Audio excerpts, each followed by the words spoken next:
Boa noite, doutores, doutoras, sejam muito bem-vindos a mais uma aula de Direito Penal. Espero que estejam me ouvindo bem, espero também que estejam todos bem, né, para que nós possamos aí iniciar a nossa semana, né, com a nossa aula. Pessoal, só confirmem para mim, estão me ouvindo e estão vendo a tela compartilhada? Sim. Obrigado, Camila. Então vamos lá, pessoal, vamos dar início à nossa aula aí. Na continuidade do nosso conteúdo, hoje nós vamos falar então da falsidade de títulos e de outros papéis. Assim como nós vimos na semana passada, a partir do momento em que nós tratamos aí dos crimes de falsidade, logicamente que nós temos todo um arcabouço jurídico que contempla aí essa proteção jurídica contra esta fé pública, qual esses documentos são aí, logicamente, derivados. Com relação, então, ao capítulo 2 do título dos crimes contra a fé pública, essa vem, então, abranger, como eu já disse, os delitos de falsidade de papéis públicos, de petrechos de falsificação. Então, nesse primeiro momento, quando nós tratamos de falsidade de papéis públicos, nós temos aí que observar, nós temos aí que fazer a leitura atenta do artigo 293 do Código Penal. E ele tem a seguinte redação: falsificar, fabricando ou alterando. Tanto é que nós já fizemos essa leitura na aula passada, né? Mas nós não demos seguimento. Então vamos fazer a leitura novamente. Falsificar, fabricando ou alterando. Então aqui nós já temos aí uma observação importante, que nós temos duas elementares do crime. Então, falsificar, logicamente que é o elemento, né, o objetivo, a intenção do agente, de modo em que ele vá fabricar ou alterar, logicamente ali, né, a estrutura ou o conteúdo desses papéis públicos, né, títulos ou papéis públicos. Então, primeiro, inciso 1, selo destinado ao controle tributário, papel selado, qualquer papel de emissão legal destinado à arrecadação de tributos. Então percebam que o inciso 1 tem redação aqui de acordo com os preceitos tributários. Já no inciso 2, papel de crédito público que não seja moeda de curso legal. Então nós temos, por exemplo, aqui papel de crédito público. Então, por exemplo, um título da dívida pública, né? Seria essa hipótese. Vale postal. Antigamente existiam os vales postais. Hoje nós não temos mais essa hipótese, tá? Então essa é uma outra hipótese, talvez já desatualizada aí. Cautela de penhor, caderneta de depósito de Caixa Econômica ou de outro estabelecimento mantido por entidade de direito público. Sabemos aí também que está sendo atualizado, nós temos aí algumas novidades em razão também em relação a esse próprio inciso, né? Talão, recibo, guia, alvará ou qualquer outro documento relativo à arrecadação de rendas públicas ou a depósito ou calção, ou porque o poder público seja responsável. Inciso 6, bilhete, passe ou conhecimento de empresa de transporte administrada pela União, por Estado ou por município. E aí, então, a pena é de 2 a 8 anos e multa. Então, quando nós analisamos aqui o artigo 293, logicamente fica claro aí para nós que é um artigo já um tanto quanto desatualizado quanto à definição exata dos papéis públicos, né? Alguns ainda existem, outros já não são tão usuais, mas o artigo ainda é um artigo vigente. Ele continua explicando para nós, no seu parágrafo 1º, aquelas condutas equiparadas, né, como nós já vimos.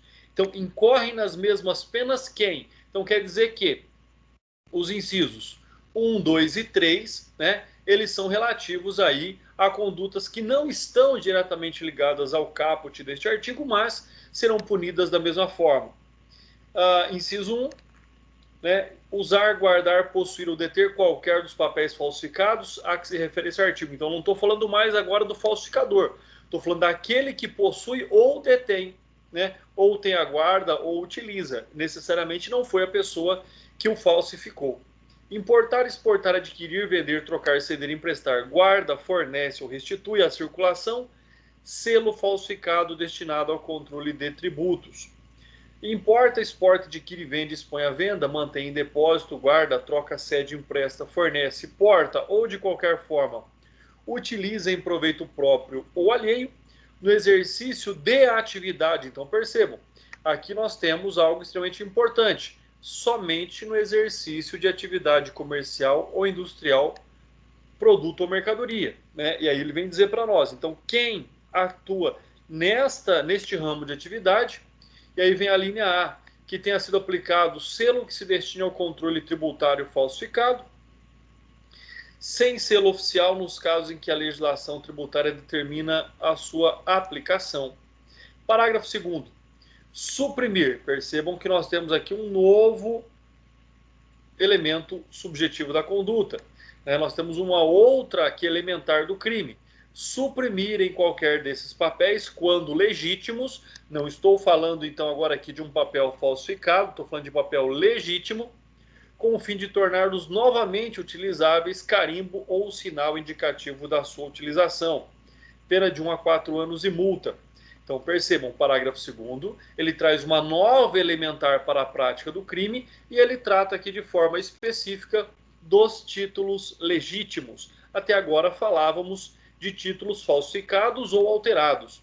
Já o parágrafo 3º incorre na mesma pena quem usa depois de alterado qualquer dos papéis que se refere ao parágrafo anterior. Parágrafo 4º. Quem usa ou restitui a circulação, embora recebido de boa-fé, então aqui nós temos uma conduta privilegiada, né? O parágrafo 4º prevê um privilégio na prática aqui deste ilícito.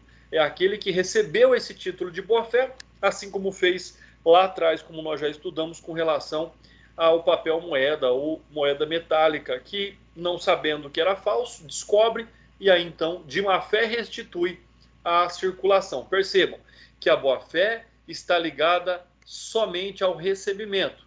Então a pessoa recebe de boa-fé, mas restitui a circulação depois de conhecer a falsidade.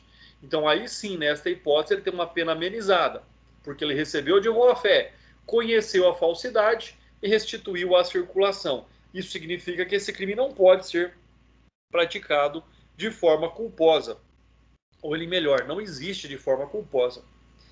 E aí o parágrafo 5º vem dizer para nós uma conduta equiparada à atividade comercial, né?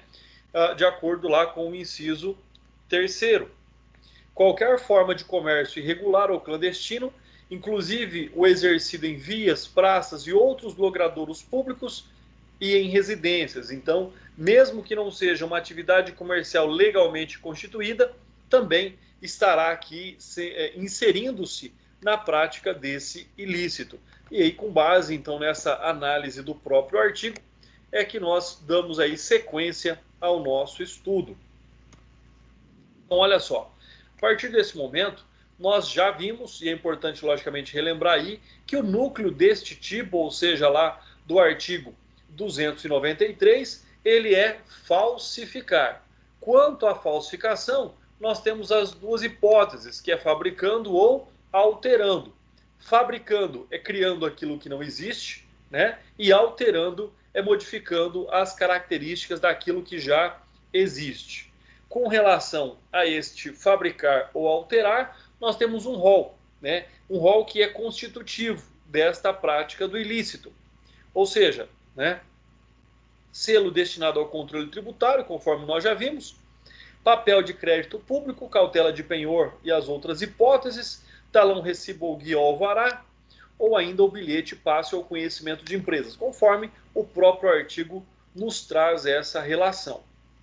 Uma questão bastante importante é que, como eu disse agora há pouco, existem hipóteses aí que já não são mais aplicáveis, como por exemplo o caso do vale postal, né, onde houve aí uma revogação tácita, né, deste tipo, em razão do artigo 36 da Lei 6358 de 72, que diz assim: falsificar, fabricando ou adulterando selo, outra fórmula de franqueamento ou vale postal, pena de reclusão de até 8 anos e pagamento de 5 a 15 dias multas. Então, na verdade, nós tivemos uma revogação tácita, já que existe um dispositivo legal específico que trata deste tema, né? Na verdade, aquele conflito de normas. A norma mais nova, mais específica, ela acaba revogando tacitamente a norma geral e genérica com relação ao mesmo tema.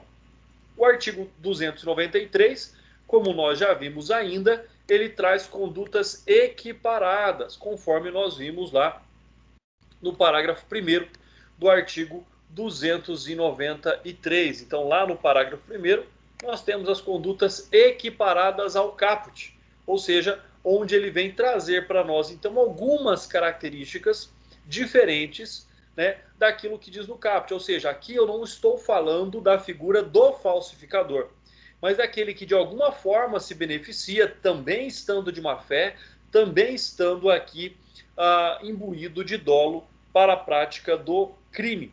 E aí, logicamente, fica aqui uma ressalva extremamente importante de que este crime é um crime permanente nas modalidades guardar, possuir e deter. Nas outras hipóteses, ele é um crime instantâneo. Somente nessas, onde nós verificamos aí uma prolongação no tempo da conduta do indivíduo, é que ele toma aí a sua característica de permanência. Nas demais hipóteses, estamos diante de um crime, então, instantâneo. Então, é importante também sempre frisar essas características básicas aí do tipo penal ao qual nós estamos estudando. Então, fiquem sempre atentos a essas características também, né? Ou seja, se dentro da classificação do crime, se ele é um crime instantâneo, permanente, instantâneo de efeitos permanentes, ele pode ser também um crime doloso, culposo, né, unissubjetivo, plurissubjetivo, unissubsistente, plurissubsistente, que admite tentativa ou não. Então, dentro das classificações possíveis, nós temos que começar aqui a observar, né, a buscar essa compreensão daquilo que se refere diretamente ao artigo 293. Então, percebam que ele é um crime permanente somente nas modalidades guardar, possuir e deter. Quanto aos demais núcleos do tipo ou formas equiparadas, ele é, então, na verdade, aqui um crime instantâneo. Ou seja, ele tem características próprias aqui em razão deste aspecto. Deixa eu só verificar, pessoal, parece que saiu aí o compartilhamento. Vamos voltar a compartilhar.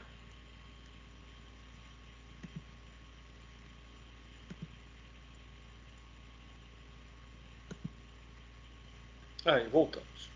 Então, olha só, enquanto em relação às demais condutas dos indivíduos, ela passa a ser, então, um crime instantâneo, permanente somente nessas três hipóteses, né? Nas demais hipóteses, ele é um crime instantâneo. Também ele é um crime comum, já que ele pode ser praticado por qualquer pessoa. Plurissubsistente, porque ele depende de mais de um ato para que ele possa atingir ali o seu objetivo. Ele é um crime formal, já que ele não exige um resultado naturalístico da prática do ilícito. E por fim, conforme eu já até comentei com vocês, ele é considerado também como um crime doloso.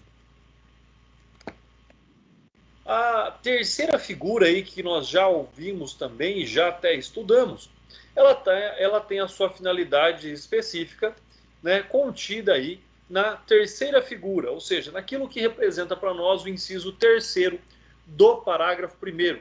Ou seja, como eu já disse aqui, trata-se de um crime então próprio, já que exige que ele seja praticado, né, na atividade industrial ou comercial, seja ela regulamentar ou não. Então não importa aí se é uma empresa regularizada, regulamentarmente constituída ou não. Então essa é uma situação extremamente importante.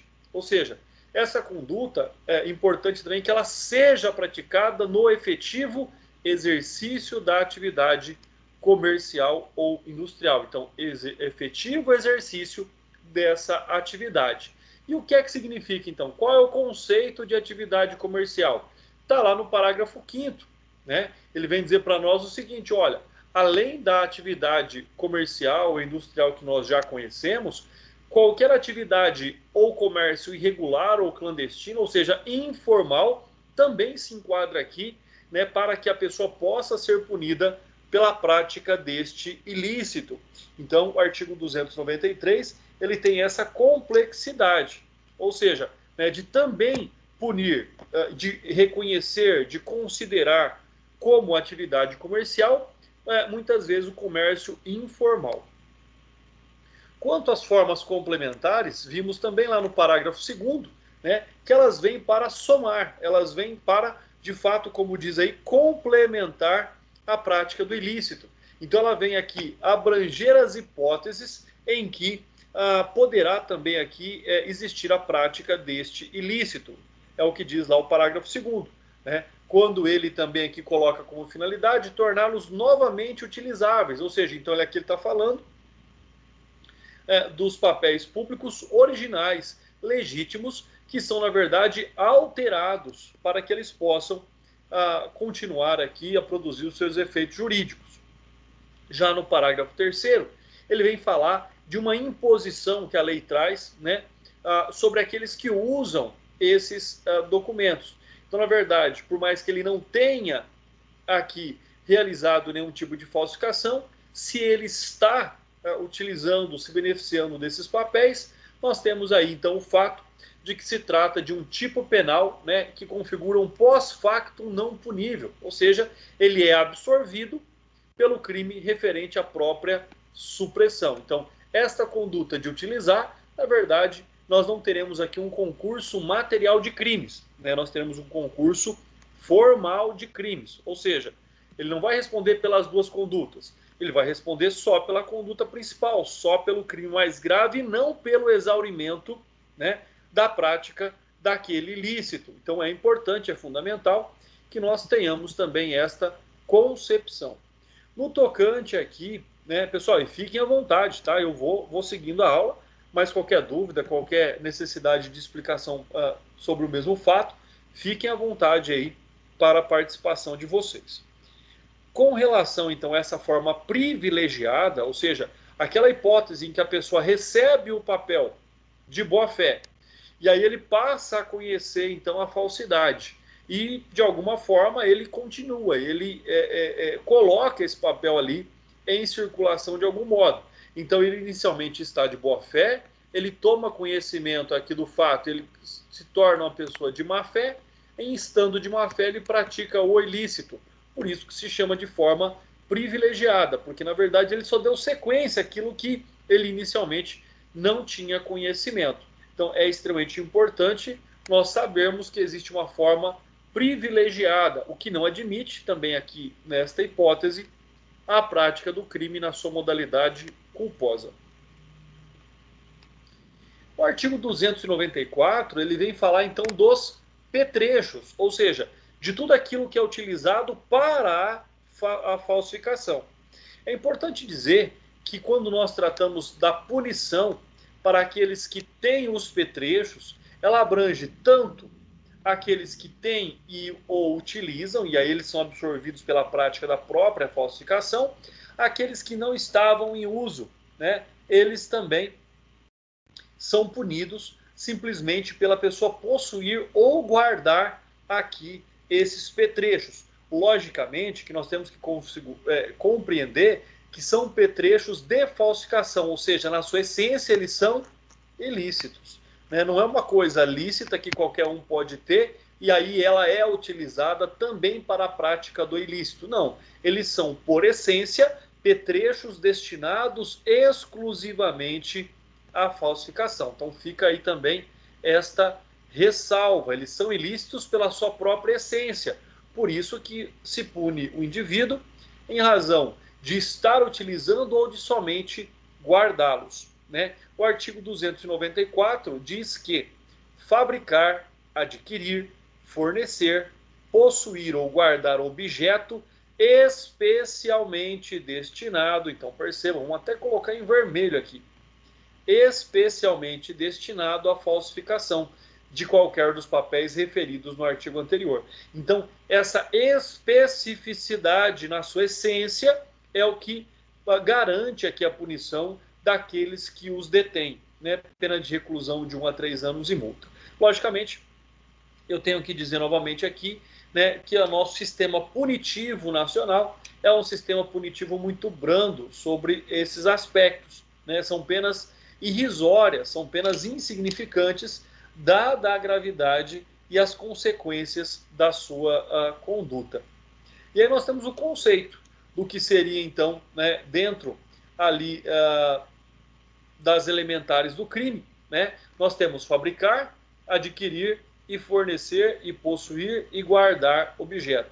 Então nós temos 5 elementares, 5 verbos aqui relativos à prática deste crime. Então percebam, 5 verbos relativos à prática e à essência desse crime. Então, fabricar é manufaturar, produzir a partir de matérias-primas, enquanto adquirir é comprar, adquirir ou receber, fornecer é abster-se, abastecer ou prover algo, possuir é ter ou deter, e guardar é ter em depósito ou sobre sua guarda. Condutas que, como eu disse, são extremamente importantes nós compreendermos o seu exato conceito para que nós possamos ter também aí uma visão melhor sobre a prática desse ilícito, né? Mas o mais importante, vocês têm que guardar aí, é esse trecho, né? O trecho que diz aqui, né, especialmente destinado à falsificação. Um outro aspecto importante é que este crime pode ser praticado tanto de forma onerosa quanto de forma gratuita. Então esse é um outro aspecto relativo aqui ao artigo 294. Não há necessidade do lucro, da existência do intuito lucro, para que esse crime venha a acontecer, para que esse crime venha a se configurar, né? Então, o que nós observamos ali é que essa mera fase de preparação do crime de falsificação de papéis públicos, né? E, portanto, é um irrelevante penal, se não houvesse sua previsão no tipo penal próprio. Por isso que nós temos um artigo próprio que trata deste tema. Ou seja, se não houvesse essa disposição do artigo 294, nós estaríamos diante de um irrelevante penal. Como ela vem descrita e de forma minuciosa aqui, garantido para nós a responsabilidade penal de quem pratica este crime, então nós estamos diante aí de um relevante penal, né? O outro fato é nós compreendermos mais uma vez a questão da classificação dos crimes, né? É fundamental. Então ele é um crime comum que pode ser praticado por qualquer pessoa.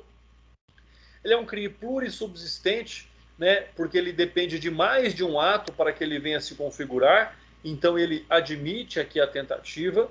Só pode ser praticado também de forma dolosa. Então se exige aqui um elemento subjetivo específico do tipo.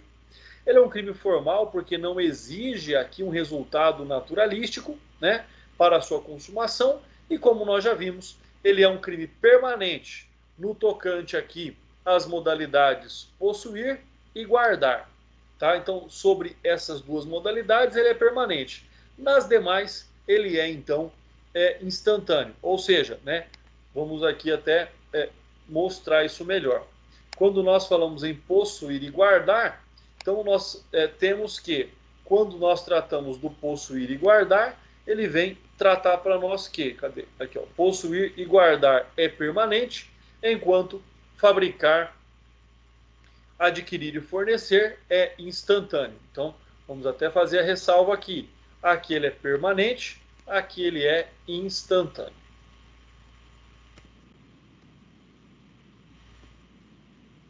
Deixa eu ver aqui, artigo 295. Forma majorada, ou seja, da mesma forma que nós temos a conduta privilegiada, o próprio artigo 295 ele traz uma forma majorada, ou seja, que torna esse crime, então, um tanto quanto mais grave. Por que esse é um crime mais grave? Porque ele é praticado por alguém específico.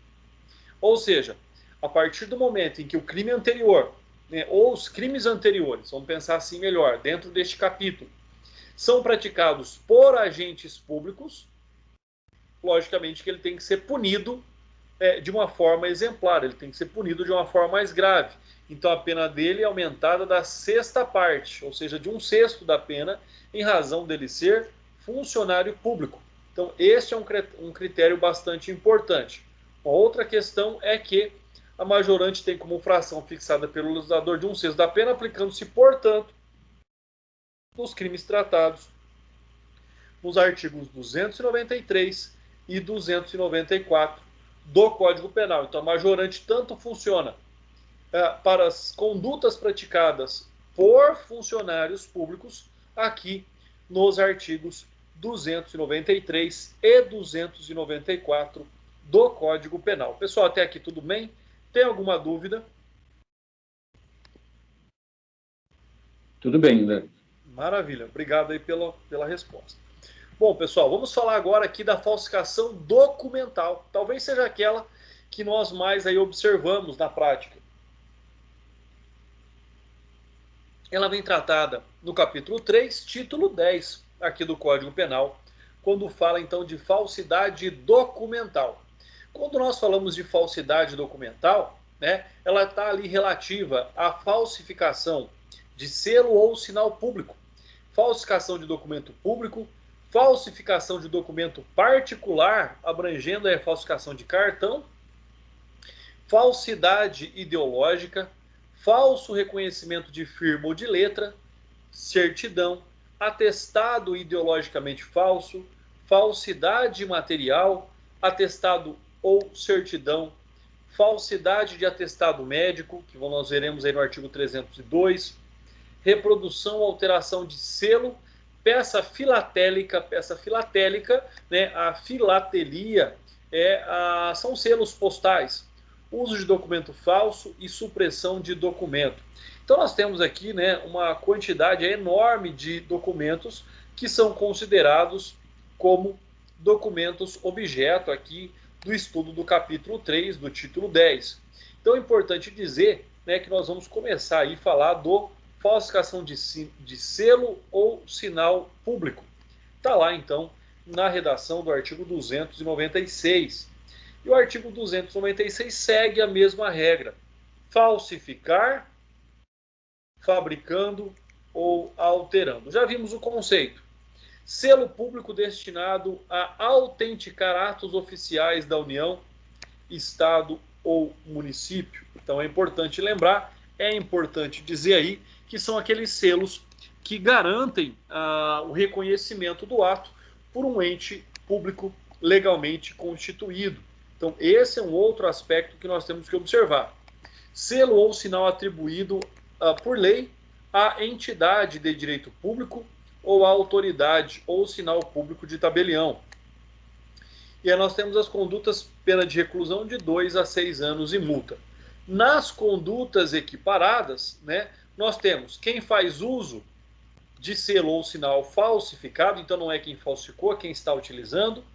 Quem utiliza indevidamente selo ou sinal verdadeiro em prejuízo de outrem ou em proveito próprio ou alheio. Vamos até grifar aqui, porque aqui nós estamos falando de selo ou sinal verdadeiro.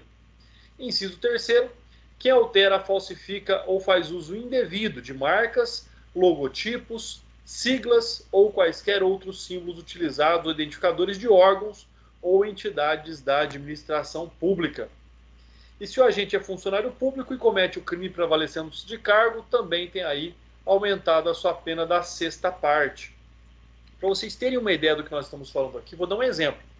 Uma vez, um advogado recém-formado, não formado pela Universidade do Brasil, me procurou, porque ele tinha sido chamado lá no Ministério Público Federal. O que ele fez? Ele foi fazer uma petição num processo criminal de competência da Justiça Federal, e na sua petição ele colocou lá no cantinho o brasão do Ministério Público Federal. Ou seja, ele estava se utilizando indevidamente, né, de um logotipo ali, de um símbolo utilizado por um órgão, uma entidade da administração pública. E aí ele foi chamado lá para prestar esclarecimentos, né, do porquê ele estava utilizando aquele símbolo. Então, percebam que parece uma coisa irrelevante, mas deu dor de cabeça para o sujeito. Olha só, aqui como funciona a nossa regra geral, nessa ação nuclear nós temos lá falsificar, já vimos o conceito de fabricação e de alteração, e aqui ele traz então um rol de possíveis objetos. Então é um rol não é um rol taxativo, é um rol exemplificativo. Selo público destinado a autenticar atos oficiais da União, Estado ou Município, selo ou sinal atribuído por lei à entidade de direito público ou à autoridade, e selo público de tabelião. E aí, quanto à classificação deste crime, temos então que ele é um crime comum, logicamente que ele pode ser praticado por qualquer pessoa, forma livre, porque ele não exige exatamente como é a conduta do indivíduo. Por ser um crime plurissubsistente, ele admite tentativa, é um crime doloso, sem previsão de modalidade culposa. Então é extremamente importante que nós sempre tenhamos em mente a classificação dos crimes, porque isso vai ser cobrado de vocês lá na frente, nos concursos públicos e no próprio exame de ordem. Quanto à forma equiparada, quer dizer que não se trata da prática de falsificação, não é o falsificador, mas também é punido pelo próprio Código Penal, né? E aí nós já vimos, são aquelas pessoas que não fizeram a falsificação, mas de algum modo estão ali se beneficiando ou prejudicando outras pessoas em razão dessa prática, né? Quem faz uso de selo ou sinal falsificado, quem utiliza indevidamente selo ou sinal verdadeiro em prejuízo de outrem ou em proveito próprio alheio, ou quem altera, falsifica, faz uso indevido de marcas, logotipos, símbolos ou quaisquer outros símbolos utilizados por identificadores de órgãos ou entidades da administração pública. Então é fundamental que nós tenhamos em mente aí essas características das formas equiparadas. E aí, lógico, nós também falamos da modalidade majorada. Majorada sempre em razão e por uma questão funcional, ou seja, aquela relativa ali à prática do ilícito pelo funcionário público. Então, quando o delito de falsificação de documento público, conforme nós veremos aí, previsto no próximo artigo, no artigo 297. Então, percebam, nessa modalidade majorada, ela é funcional, aumenta-se da sexta parte. Quando nós tratamos de falsidade de documento público, percebam, é algo mais específico. E dentro dessa especificidade é que nós veremos agora a redação aí do artigo 297 do Código Penal. Bom, pessoal, sobre essa perspectiva, deixa aqui antes de iniciar aqui esse tópico, né, agradecer aqui a presença. Nós estamos em mais de 20 pessoas aqui em sala de aula, então é fundamental a presença de vocês. Muito obrigado sempre pela presença de vocês. Bom, continuando então nosso estudo, veremos aqui aquilo que diz o artigo 297 do Código Penal. Né? O Rodrigo está dizendo que ele não consegue acessar a aula. Né? Vamos ver o que é que está acontecendo depois com o Rodrigo, já que ele está escrevendo aqui no chat, ele deve estar vendo a aula. Rodrigo, acessar a aula, né? Deu certo, maravilha. Então, obrigado aí pela informação, Rodrigo. Maravilha. Importante a gente ver aí que deu certo.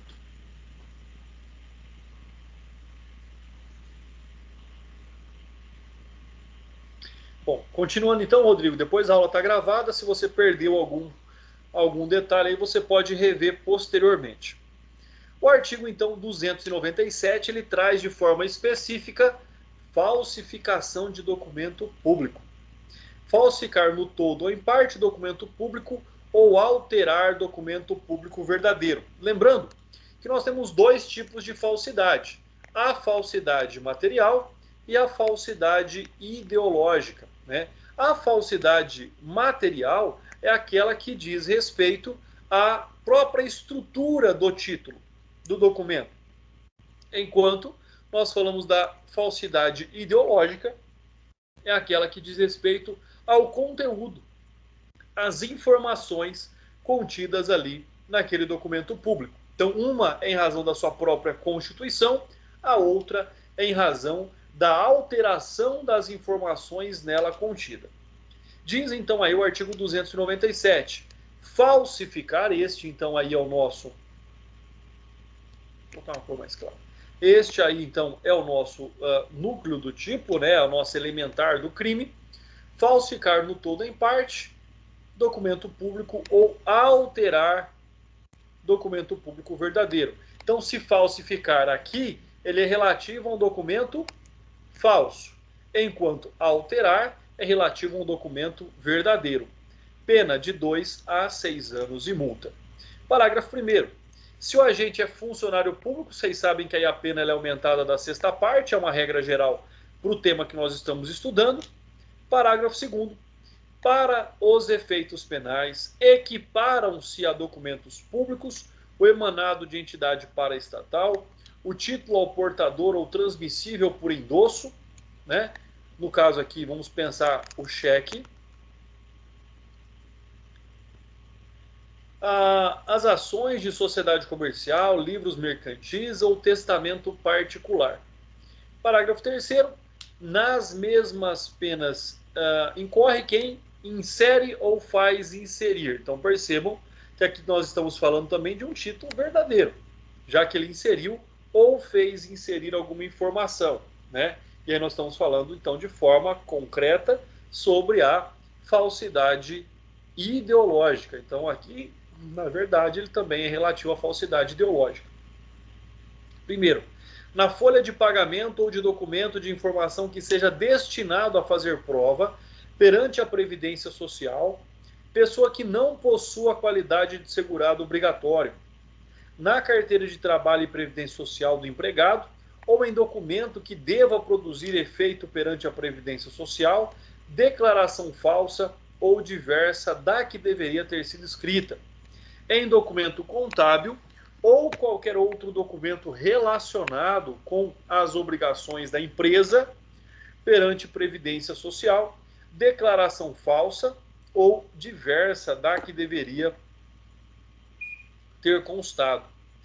E aí, logicamente, que nós temos que, nas mesmas penas, incorre quem omite, nos documentos mencionados no parágrafo 3º, o nome do segurado e seus dados pessoais, a remuneração, a vigência do contrato de trabalho ou de prestação de serviço. Então percebam que aqui, na verdade, tanto se pratica o crime por ação quanto por omissão, já que ele é expresso aqui nessa característica. Ou seja, não fazer aquilo que a lei obriga gera a responsabilidade penal também nos termos aqui do artigo 297. Então ele foge um pouco aqui desse critério de falsificação, porque o parágrafo 4º ele vem tratar aqui da omissão de preenchimento adequado, né, de documentos públicos ou equiparados a documentos públicos. No caso aqui, o parágrafo 4º faz referência ao inciso 2º do parágrafo 3º.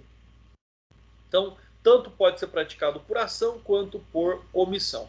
Da mesma forma que nós já vimos, já sabemos o que significa falsificar ou alterar, já sabemos que existe aqui a falsidade material e a falsidade ideológica. Material, né? Um exemplo de falsidade material, André. Eu vou lá e imprimo um RG na minha impressora e coloco outros nomes e outros dados. Então quer dizer que ele é um documento integralmente e materialmente falso. Quando eu falo de uma falsidade ideológica, eu pego o RG de alguém, vou lá e troco a foto. Então, na verdade, ali eu estou assumindo a identidade de uma outra pessoa, né? Então, ele é ideologicamente falso. Aqui são alguns exemplos, então, de falsidade material ou de falsidade ideológica. Importante ainda lembrar que o parágrafo 2º torna mais abrangente aqui o tipo penal. Por que ele expande aqui a possibilidade jurídica de responsabilização dos indivíduos? Porque ele traz para o tipo penal, ele torna o tipo penal, né, um tanto quanto mais amplo, quando ele trata também, não dos documentos inerentemente públicos, mas todos aqueles que são emitidos por entidades paraestatais, títulos ao portador, transmissíveis por endosso, ações de sociedade comercial, livro mercantil e até mesmo o testamento particular. Então é fundamental que nós tenhamos essa compreensão. Agora, a doutrina ela é vacilante no tocante à cópia autenticada. Uma cópia autenticada de documento público é considerada como um documento público? É considerada como um documento particular ou não é um documento? Né? Então, essa é uma característica bastante importante. Ou seja, como é que nós devemos observar isso? Foi pacificado de que também a alteração da cópia autenticada ela é uma contrafação, ou seja, configura aqui o crime do artigo 297. Então, ou seja, alguns documentos não se admitia, por exemplo, você circular com a cópia autenticada, deveria ser o original, né? Mas ela é considerada, ela é equiparada a um documento público. Cópia autenticada é equiparada a documento público. Tanto é que existe a responsabilização penal pela falsificação, alteração aqui da cópia autenticada de documento público. Tá? Então, se ela é de documento público, ela acaba aí tendo para si também essas mesmas características. Né? Importante aqui que nós façamos também uma análise sumular sobre o tema que nós estamos observando. Como, por exemplo, a súmula 48 aí do STJ, que define como componente o juízo do local competente, como competente o juízo do local da obtenção da vantagem ilícita. Então, a consumação do estelionato, por exemplo. Então, aqui nós temos uma regra de competência processual, né? A súmula 48. Compete ao juiz do local da obtenção da vantagem ilícita para processar e julgar o crime de estelionato cometido mediante falsificação de cheque. Súmula 62, também do STJ, que fixa a competência da Justiça Estadual para julgar os crimes de anotação falsa da CTPS, né, se o registro for atribuído à empresa privada. Empresa privada. Se for para empresa pública, Justiça Federal. Então, compete à Justiça Estadual processar e julgar o crime de falsa anotação de CTPS atribuída à empresa privada.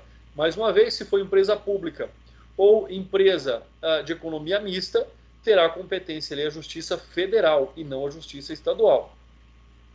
O STJ ainda editou a súmula 104, né?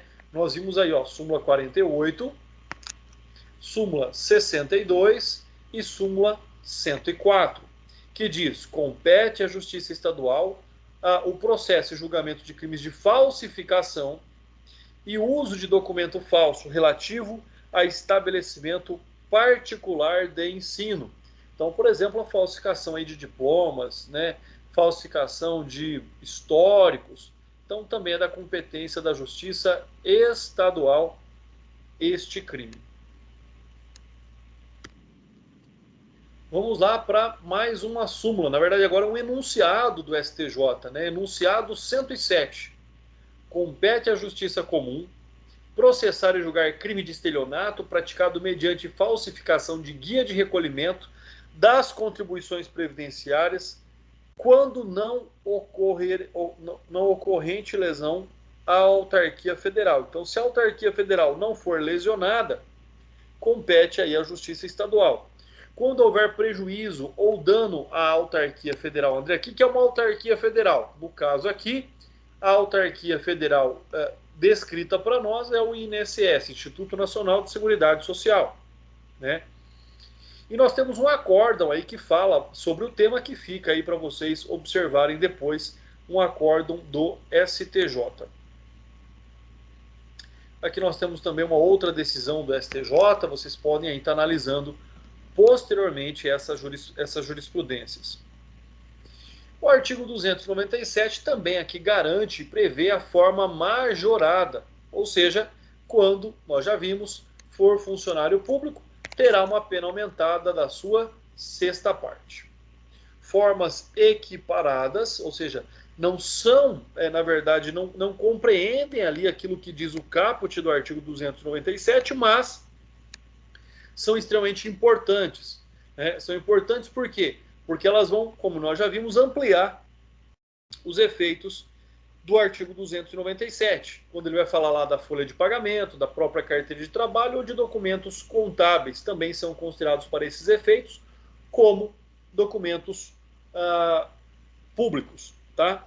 E lembrando que a cópia autenticada de um documento público a este se equipara.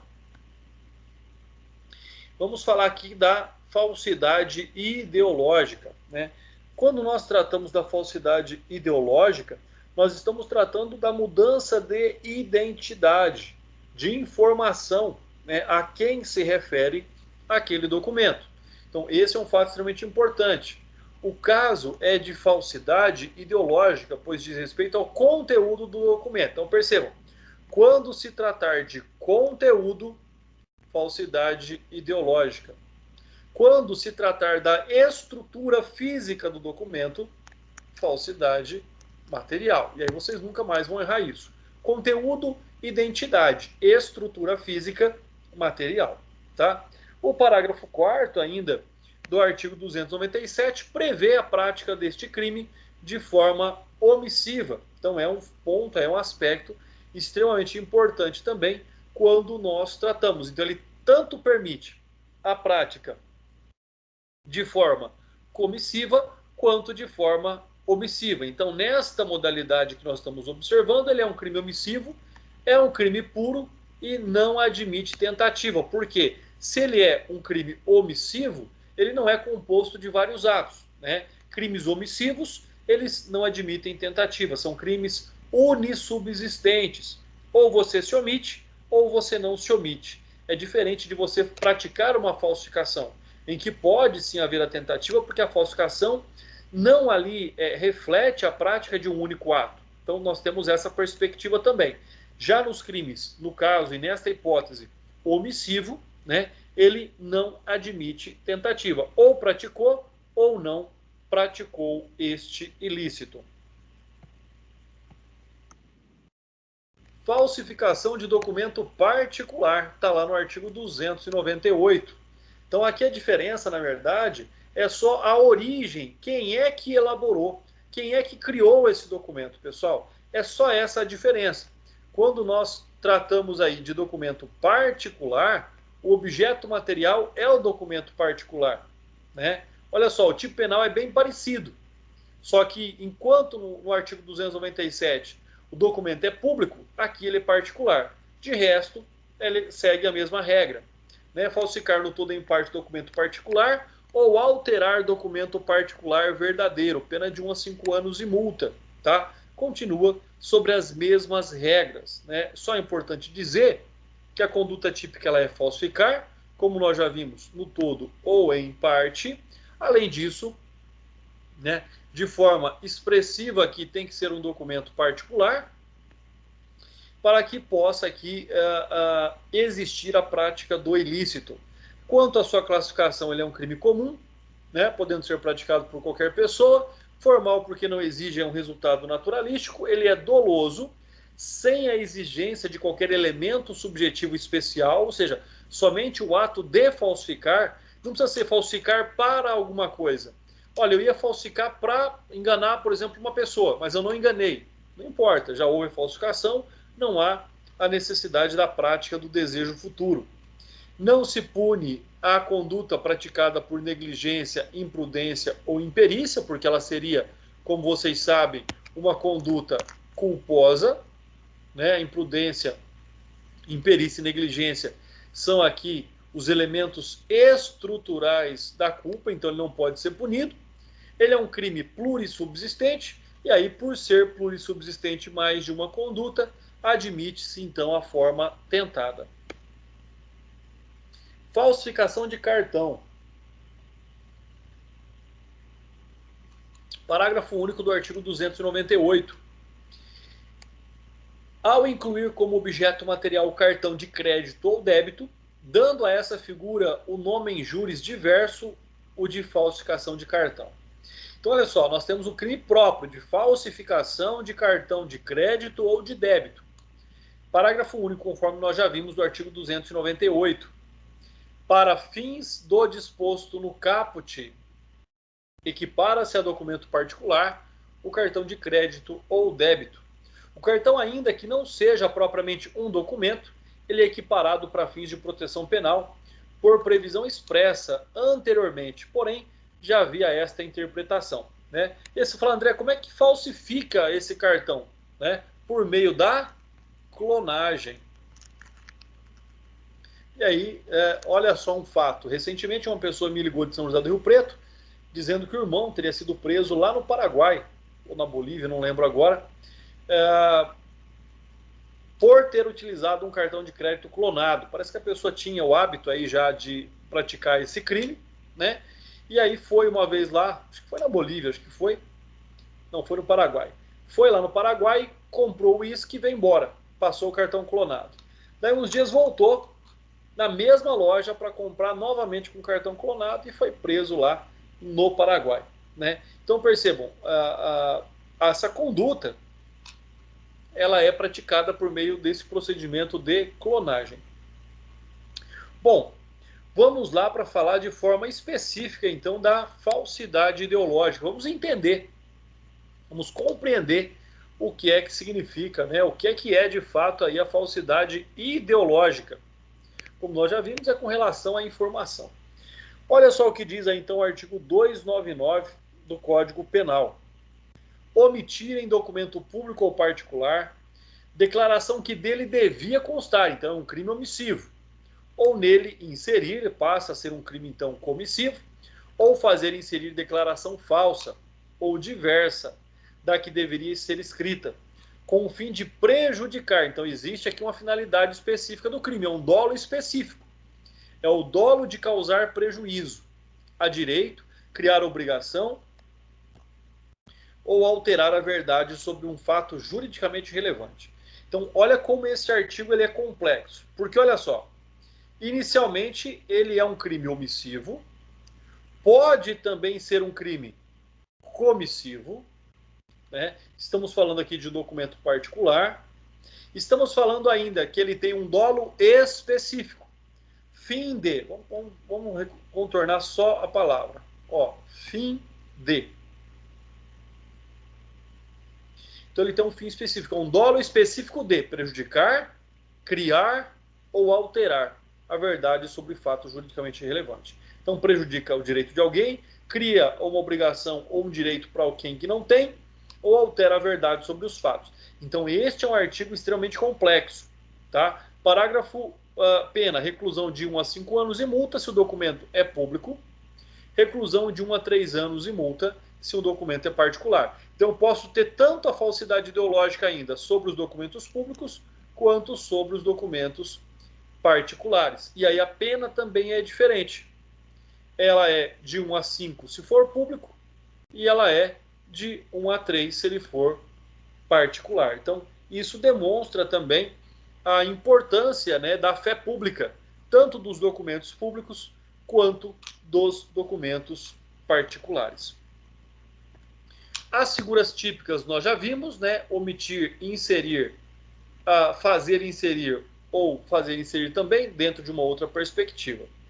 Quando nós tratamos aqui do elemento subjetivo especial do injusto, é o que eu disse, né? A fim de, com a intenção de fazer algo. Por isso que ele não é um dolo genérico, ele é um dolo específico. Tratando então este crime de um crime comum, também de um crime doloso, também de um crime formal, já que ele não exige um resultado naturalístico, né, para que ele possa se configurar, para que ele possa se consumar. Além disso, ele é plurissubsistente, ou seja, aquele então que admite a tentativa, não há modalidade de forma culposa e é também um crime de forma livre. Mas tentem visualizar, tentem compreender o que é então a falsidade ideológica, né? Conforme eu já disse, quando você pega um RG, você altera as informações. Ou você deixa de constar aquela informação que, por lei, é obrigatória. Então, ele pode ser tanto um crime omissivo, quanto um crime comissivo. O artigo 299, como nós já falamos, ele envolve o conteúdo do documento. Ou seja, ele trata de algo específico extremamente importante, né? Além disso, o próprio STJ já tratou deste tema. Ele tratou nesse julgamento, né, do agravo regimental no recurso especial 1669729 aqui de São Paulo. O ministro foi o Félix Fischer. E disse o seguinte: no acordo impugnado não dissentiu da jurisprudência desta corte, no sentido de que, sendo a acusação de falsidade ideológica, é desnecessária a realização de perícia, uma vez que, diferentemente do que ocorre com a falsidade documental, a alteração é no conteúdo e não na forma do documento. Então ele vem falar de um fato extremamente importante. Já o enunciado 387 do STF, né, da súmula do STF, diz que a cambial emitida ou aceite com omissões ou em branco pode ser completada pelo credor de boa-fé antes da cobrança ou do protesto. Então, ou seja, o fato de um preenchimento posterior de uma nota promissória, de uma letra de câmbio, não aqui implicaria nesta prática do ilícito da falsidade ideológica, porque na verdade o que está acontecendo é o preenchimento de lacunas em branco e não a alteração de conteúdo já posto aqui na cambial. Então, fiquem atentos a isso também. Aqui nós não temos essa inserção, não é sobre espaços que não se deveria, mas é a complementação de um preenchimento necessário, tá? E logicamente de boa fé. Esse de boa fé, ele é extremamente importante. Nós temos aí também a jurisprudência do STJ, que vem falar da mesma situação, quando ele trata da nota promissória, emissão em branco, preenchimento incorreto, má-fé do credor e invalidade. Então, é lícito emitir nota promissória em branco, para que o valor seja posteriormente preenchido pelo credor. O preenchimento, entretanto, pode acarretar a nulidade do título, se o credor agir de má-fé, impondo ao devedor obrigação cambial sabidamente superior à prometida. Pessoal, aqui nós estamos falando de agiotagem, tá bom? Ainda que se afaste a tese da existência de falsidade ideológica, o título fica maculado pela quebra da boa-fé, princípio regente do direito privado, ignorado por quem preencheu a nota promissória. Então, no caso do agiota que pega uma nota promissória em branco, tem esta figura típica também aí abordada pelo nosso estudo. Aqui mais uma vez o STF fala aí sobre o assunto, né? Falsidade ideológica e ser apurada em inquérito policial, a que se pretende deva ser trancado pela primeira turma ao julgar o HC. Entendeu que ainda quando se admita que o documento sujeito à verificação não é hábil para a configuração da falsidade ideológica, isto só ocorreria quando a verdade que o funcionário está adstrito a verificar e apurável por meio de confronto objetivo e concomitante da autoridade, dispensando indagação complexa e futura, como também decidiu esta corte por sua segunda turma. Então aqui fala também aí de um mesmo aspecto daquilo que nós estamos estudando. Pessoal, não vou ficar aqui lendo jurisprudência, ela está à disposição de vocês, tá bom? Para que vocês compreendam na prática como ocorrem os julgamentos de crimes desta natureza. Quanto à forma majorada, ou seja, aquela em que a pena é aumentada de 1/6, sempre e em todas as hipóteses, quando se tratar de funcionário público, né? Aquele que vai em razão da prevalência do seu cargo. André, mas ele é funcionário público, não tem nada a ver com aquilo. Aí não há essa forma majorada, tá? A gente for funcionário público e cometer. Então, quando nós temos esse e, se ele não cometer prevalecendo-se do cargo, não é essa forma majorada, tá? Se ele cometer esse crime se favorecendo do cargo, tem essa forma majorada. Então, fiquem atentos também a essa situação. Esse e vai mudar todo o contexto prático da interpretação do caso concreto. Falso reconhecimento de firma ou de letra, né? É tão comum aí nós fazermos reconhecimentos de firmas, né? Ou reconhecimentos de letra da própria pessoa, da assinatura do indivíduo. O artigo 300 do Código Penal criminaliza o falso reconhecimento de firma ou letra. Pessoal, isso aqui é um problema muito sério. Já ouvi histórias extremamente graves sobre isso, né? Como, por exemplo, reconhecer a firma para transferir um veículo de um indivíduo morto. A pessoa estava morta, a viúva ou a convivente foi numa outra localidade, me parece que num outro estado, reconheceu a firma no CRV para poder vender o carro, para que esse carro não entrasse no inventário. Então, além de reconhecer a firma falsa, né, também ali existia a falsidade ideológica, porque a data era retroativa, logicamente, à morte do indivíduo.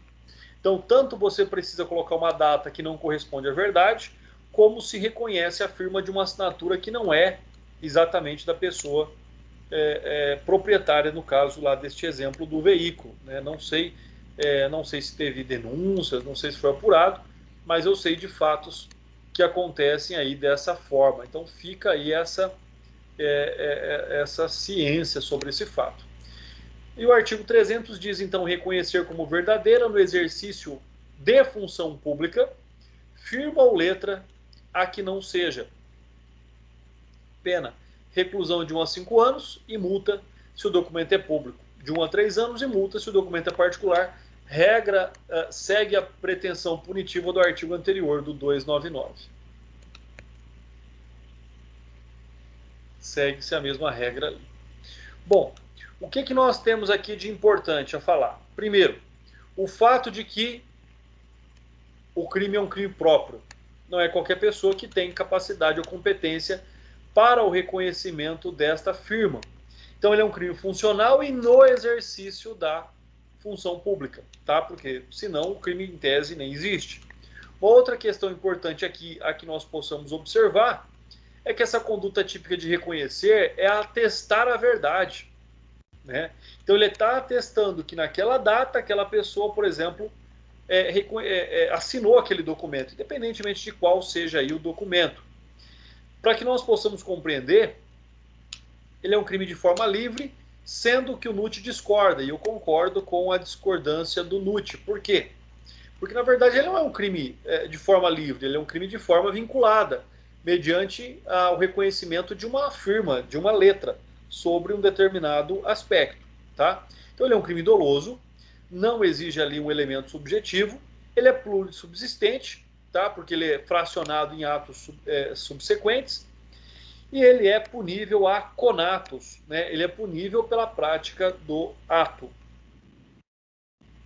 Nós temos ainda aqui a certidão ou atestado ideologicamente falso, do artigo 301, que diz o seguinte: atestar ou certificar falsamente, em razão de função pública, fato ou circunstância que habilite alguém a obter cargo público, isenção de ônus ou de serviço de caráter público, ou de qualquer vantagem, detenção de 2 meses a 1 ano. Olha que pena insignificante, né?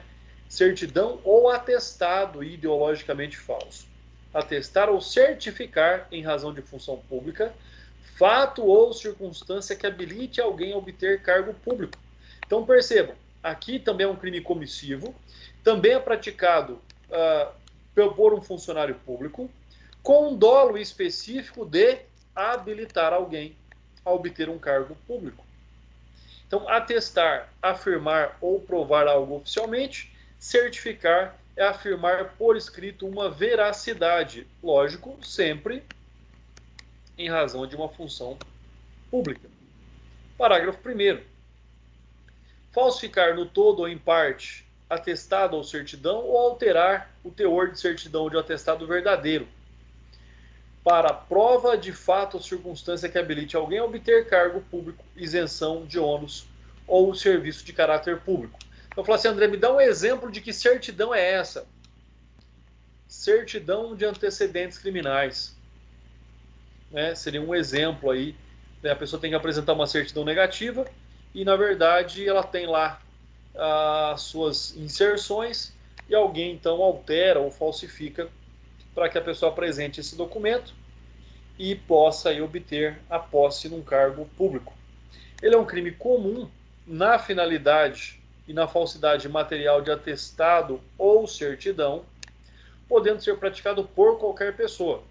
Agora, se o agente que falsifica esse documento, criando então a forma ilegítima, ou ele adultera o documento verdadeiro, tornando ilegítimo. Como nós já vimos também, pode ser um crime próprio, quando a prática deste ilícito for em razão da prática do cargo ocupado, do cargo público ocupado por aquele que pratica aí este ilícito. Olha só o que nós já vimos aqui. Quando nós observamos nessa tela anterior, função pública. Tá? Então, aqui não é um crime comum, é um crime próprio. Mas ele pode ser comum nesta hipótese. Tá? Olha só. Falsificar no todo em parte atestado ou certidão. Pode ser qualquer pessoa. Necessariamente não precisa ser um funcionário público. Tá? Então fiquem atentos. Esse crime tanto admite, tanto traz aqui a questão do funcionário público como do comum, de qualquer pessoa.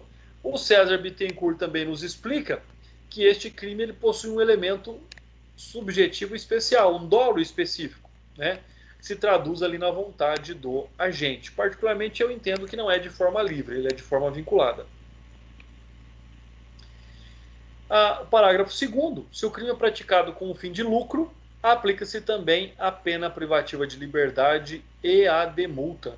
Além da pena privativa de liberdade, a pena de multa. Então, se esse crime é praticado ali mediante o lucro, então significa dizer que ele tanto pode ser oneroso quanto gratuito. Pessoal, próxima aula, vamos aí falar, e aí é um tema bastante interessante, né, que é o meu objeto de estudo também lá no Direito Médico, sobre falsidade de atestado médico, artigo 302 do Código Penal. E aí nós voltaremos então a falar, né, nós iniciaremos aqui na página 52, falando sobre atestado médico falso. Sendo assim, me coloco à disposição de vocês, caso vocês tenham alguma dúvida, para que eu possa estar esclarecendo, pessoal. E nós retornaremos a falar sobre o artigo 302, então, na próxima quarta-feira.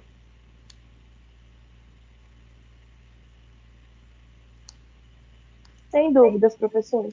Maravilha, fico muito feliz que vocês tenham compreendido.